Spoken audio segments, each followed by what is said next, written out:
बौराइल बारू, बहे फगुनी बयार बौराइल बारू।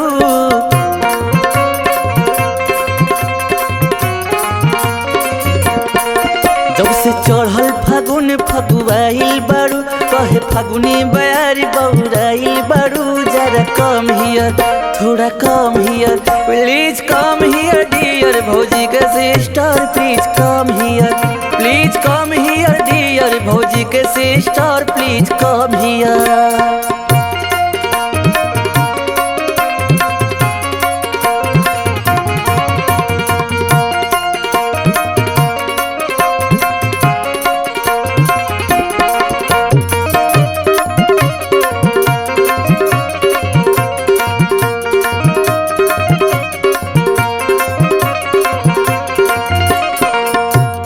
हो कवने पिएलू विटामिन तू गोटाइल जातारू, कवन चौकी के खालू आटा खूब मोटाइल जातारू।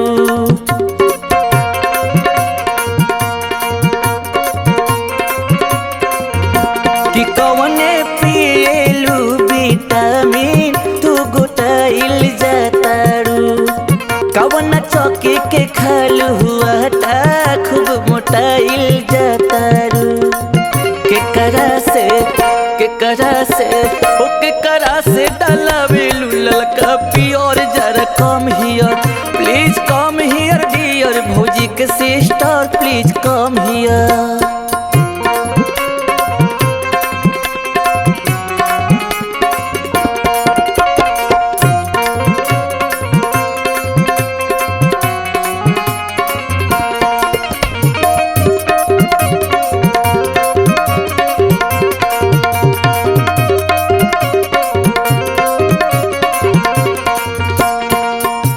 किशोर हो घंटा वाट सब पे ऑनलाइन रहेलू,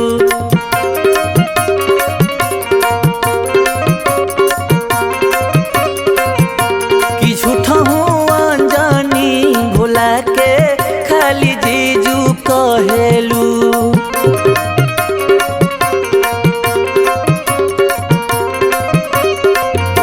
किशोर हो घंटा वाट सब पे ऑनलाइन रहेलू। आज सौरभ हो आज जाभर हो आज बंटी संगे सेल्फी कर से, please come here, please come हियर भौजी के सुन सिस्टर, प्लीज कम हियर।